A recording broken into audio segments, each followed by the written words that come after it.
Hello and welcome back to HK Academy. Boost converters often look simple in theory, but when it comes to control design, they quickly become challenging. Even if your model looks correct and even if your compensator is properly designed, you may still run into instability. And in many cases, the reason is hidden in the plant itself. In this video, we will break down how RL, ESR, and the right half plane zero shape the boost converter dynamics and why they fundamentally limit achievable performance. Here is the final form of control to output transfer function GVD of S with included series resistance of inductor. And below it, you can see the Bode diagram computed using the real electrical parameters of our hardware. These values are shown on the left. You can immediately recognize the fundamental characteristic of the power stage. The low frequency gain GD0. For ideal case, this would be output voltage divided by 1 minus D or duty cycle. With finite inductor series resistance, the gain is slightly reduced due to the conduction losses. A strong LC resonance peak determined by the quality factor Q. A higher Q produces a sharper peak, while increasing RL reduces Q and damps the system. A minus 40 dB per decade roll off beyond the resonant frequency, characteristic of a second order system, and a phase drop approaching minus 180 degrees around the resonant frequency. However, unlike the buck converter, the boost converter also contains a right half plane zero. This zero appears at the higher frequencies and introduces additional phase lag, pushing the total phase toward minus 270 degrees. At the same time, it increases the magnitude, which is a non-intuitive and important characteristic of boost converters. This is one of the main reasons why boost converters are significantly harder to control in practice. Below the ideal case, we also show two additional responses. The red diagram is one for RL is equal to 100 milliohms, and the green diagram is for RL is equal to 1.3 ohm, the case used in our hardware. As RL increases, the DC gain GD0 decreases, the quality factor Q drops significantly, the resonance peak becomes flatter, the LC double pole becomes less pronounced, the phase dip becomes less sharp, and the phase transition becomes smoother. In addition, the inductor resistance shifts the right half plane zero to a lower frequency, which further limits the achievable control bandwidth. When you compare the ideal and realistic power stages, you can clearly see that even small parasitic resistances significantly reshape the plant dynamics. Next, we will examine how the ESR of the output capacitor introduces a zero and reshapes the high frequency behavior. After that, we will combine both parasitics to obtain the final plant model used for compensation design. Here at the top, you can see the final form of control to output transfer function GVD of S with included ESR of output capacitor, and below it the Bode diagram computed using the real hardware values already shown on previous slide. You can immediately recognize the familiar structure of the boost converter power stage. Low frequency gain. This remains unchanged by the capacitor ESR. Unlike the inductor DCR case, ESR does not affect the DC gain. LC resonance peak determined by the Q. The quality factor now depends on the total series resistance, including RESR.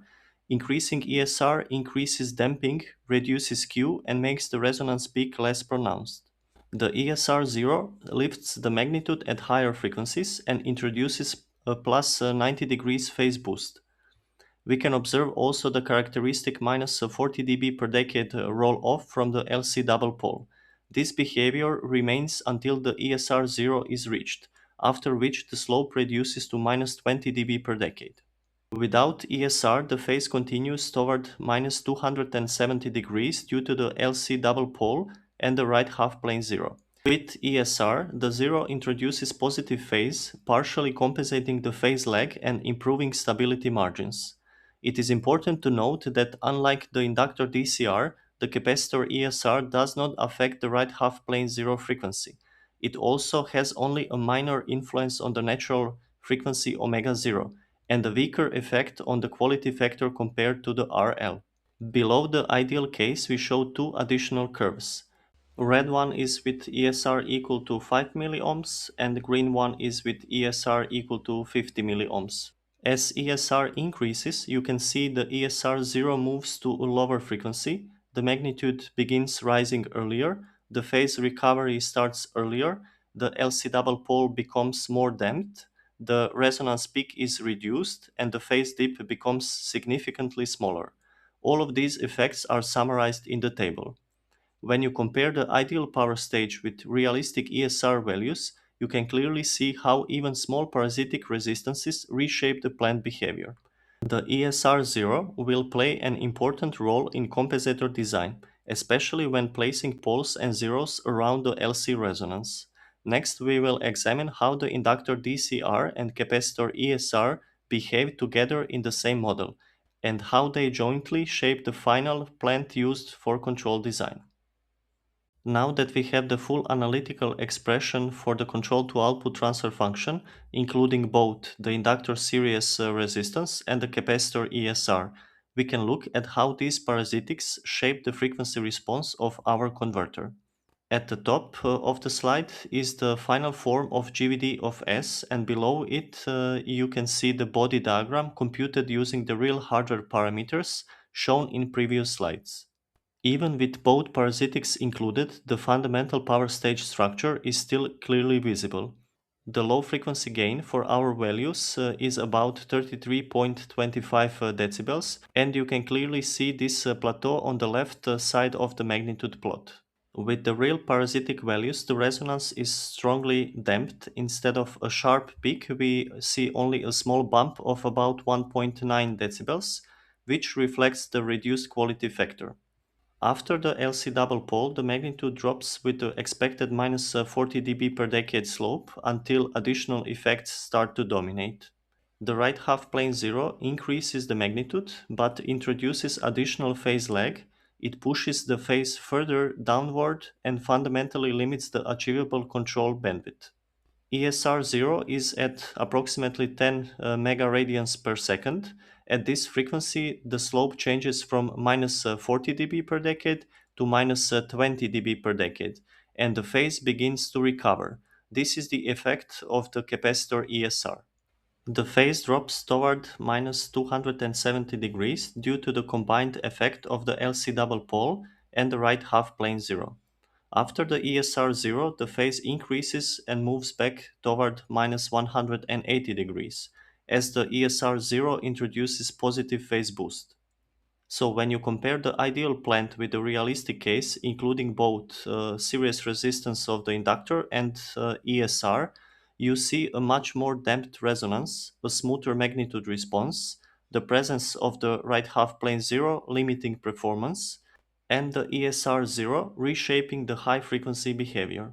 This combined model is the more realistic plant model we typically use for designing the Type 3 compensator.